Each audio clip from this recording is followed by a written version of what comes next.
1, 2, 3.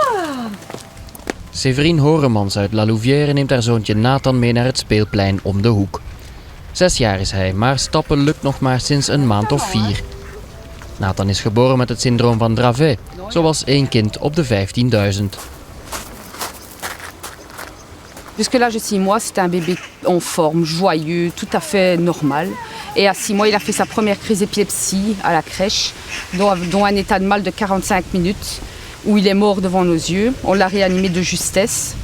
Puis 1 mois après, il a refait un état de mal de 45 minutes. Et là, par contre, il s'est réveillé il ne savait plus faire de câlins, plus de biberon. Vraiment une poupée de chiffon, il ne savait plus lever sa tête, plus rien. C'était vraiment un autre enfant. Il s'est éteint, il s'est vraiment éteint. Et du jour au lendemain, comme on dit, le monde s'effondre. On rentre avec un enfant normal, on sort de là avec un enfant malade et on se débrouille. On est lâché dans la nature, débrouillez-vous. Et là, j'ai commencé à faire des recherches sur Google pour voir ce que c'était cette maladie, essayer de rencontrer d'autres parents pour échanger un petit peu, voir un peu comment ça se passait. Et la vie change. In haar zoektocht komt Séverine ook op het spoor van Medcan, een Belgische VZW die expertise deelt en advies verleent over medicinale cannabis. Medcan stuurt Séverine door naar een apotheek in Nederland waar ze cannabisolie kan kopen. Nathan krijgt nu al 1,5 jaar 2 druppeltjes per dag. En het effect was er vanaf dag 1. Viens mon cœur. Viens. Prends ton médicament. Tiens. Et prends le médicament. Voilà. Il avait toujours son regard noir, terne, éteint. Et là, au soir, son regard a commencé à pétiller, être brillant. Et il a commencé à regarder nos mains, à regarder nos visages, comme s'il nous voyait pour la première fois. C'était vraiment une drôle de sensation. Il était ataxique, donc il ne savait rien prendre en main. Il faisait ça avec les objets, il ne savait pas les prendre. Et là, il prenait nos doigts avec ses 2 petits doigts. Et il nous regardait vraiment et il faisait « maman ». Mais vraiment, il parlait vraiment pour la première fois. Il disait « maman » en articulant. Et là, ça a été... Maintenant, j'ai eu peur parce que je me suis dit, est-ce que c'est pas une sensation psychologique? Dans le sens que j'espère tellement que ça fonctionne, que je vois peut-être des choses qui ne sont pas réellement. Donc le lendemain, j'ai pris directement rendez-vous chez son neuropédiatre et on a fait un électroencéphalogramme. Et là, en effet, l'électroencéphalogramme sur 2 jours de temps était transformé.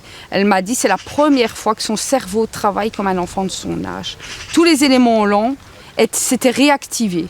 Et en effet, de jour en jour, on a vu des évolutions. Il s'est mis debout, il a marché, bien droit, sans tomber. Il s'est intéressé à tout, comme s'il découvrait le monde pour la première fois. Et depuis, ce n'est que des évolutions. De cannabisolie waar Nathan zo van opkikkert is ontwikkeld en getest in deze apotheek in Den Haag. Ze hebben naar eigen zeggen al zo'n 10.000 patiënten geholpen. Waaronder ook veel Belgen, want in België is het product illegaal. De geneesmiddelen die wel bewezen zijn te werken bij epilepsie, maar daar niet werken, daar wil dit middel heel vaak ervoor zorgen dat kinderen essentieel minder epileptische aanvallen krijgen. Maar is dit nu een medicijn? Want er is geen wetenschappelijk bewijs voor. In Nederland is het zo dat de apotheker mag een dingen maken en mag zeggen dit is een medicijn. En dan is het, wij hoeven niet te bewijzen dat iets een medicijn is. Omdat we vaak iets maken voor 1 of 2 of 3 patiënten. Zou het niet doenlijk zijn om in elk geval de onderbouwing te hebben van wetenschappelijk bewijs. Dus als een apotheker wat maakt, mag hij zeggen dit is een medicijn. In België zou men u dan een kwakzalver noemen? Ja, ik kan me dat voorstellen omdat we natuurlijk gewoon... aan de ene kant is er onvoldoende bewijs. Aan de andere kant, apothekers in Nederland zullen nooit iets verstrekken wat niet goed zou zijn voor die patiënt. Quand on me dit Nathan, il a évolué, on ne le reconnaît plus. Je dis qu'il prend de l'huile de cannabis. Les gens sont choqués. La première chose, c'est tu drogues ton fils? Non, je ne drogue pas mon fils. J'explique aux gens, il n'y a pas les effets psychotiques des drogues, il y a juste l'huile de la plante. Et là, ils sont impressionnés parce qu'en même temps, ils disent c'est de la drogue, mais en même temps, ils voient les effets positifs de Nathan, ils ne le reconnaissent plus. Et donc, ils changent vraiment d'avis. Et ils disent, tu as tellement raison. Et ils changent d'avis. Il faut juste faire comprendre aux gens que ce n'est pas une drogue, c'est juste une huile de plante. Tout simplement.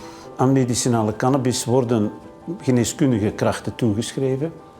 Daar zijn genoeg rapporten van. Dat is ook wetenschappelijk bewezen. alleen op grote patiëntengroepen is het niet bewezen. Er zijn geen grote patiëntenreeksen. Men is daarmee bezig en ik denk dat dat binnenkort wel zal zijn dat we voor bepaalde indicaties, denk aan spasmen, dat we daar met cannabis wel goed zitten.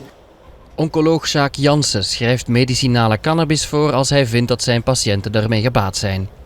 Volgens hem hinkt België achterop door cannabis op doktersvoorschrift niet te legaliseren. Zoals het nu op dit ogenblik is, moeten de mensen die al veel last hebben, veel lijden door de ziekte, door spasmen, door kanker, door de pijnen, nu een trip maken naar Nederland en al die moeite doen om iets te krijgen wat in principe hier op de hoek van de straat zou kunnen verkregen worden. In het begin werd het ook nog vergoed door de verzekeraar, hoefden de mensen het niet zelf te betalen. Nu is het anders. De verzekeraars hebben gezegd dat ze het niet meer willen vergoeden. Dat betekent dat elke patiënt het zelf moet betalen. En de patiënten hebben het geld ervoor over om maand na maand deze medicatie van ons te betrekken. Als ze het geld hebben. Helaas zijn er ook mensen die een zo smalle beurs hebben dat ze dat dan niet voor elkaar kunnen krijgen. In een aantal gevallen weet ik in Nederland wil dan bijvoorbeeld de kerk wel een rol spelen of het ziekenhuis waar patiënten terechtkomen. De kerk betaalt cannabis terug. Ja, nou niet altijd, maar in individuele gevallen zijn er zeker caritatieve instellingen die hier een rol spelen. Cette huile coûte très cher. Je paye 900 € pour 3 mois et demi de traitement, non remboursé, non aidé par personne. Jusque maintenant, ça fait 1 an et demi, j'ai toujours su avoir les fonds nécessaires, réunir les fonds pour pouvoir lui offrir. Maintenant, jusque quand? Et là, le problème, c'est qu'on pouvait nous aider financièrement, peut-être des associations ou quoi, pour pouvoir aider nos enfants. Surtout dans des cas, comme je dis, ou des cas scientifiques, c'est prouvé que ça fonctionne. Legalisering en terugbetaling zou voor Séverine en Nathan een wereld van verschil betekenen. Want illegaal of niet, Nathan kan niet meer zonder zijn cannabisolie. De toute façon, quoi qu'il arrive, avec la bouteille, je reviendrai. Parce que c'est sa vie qui est en jeu. Donc que ça leur plaise ou pas, je retournerai la terre entière pour lui et la bouteille, je reviendrai avec. Ça, c'est sûr. Petit loulou. Mon petit cœur. Maman.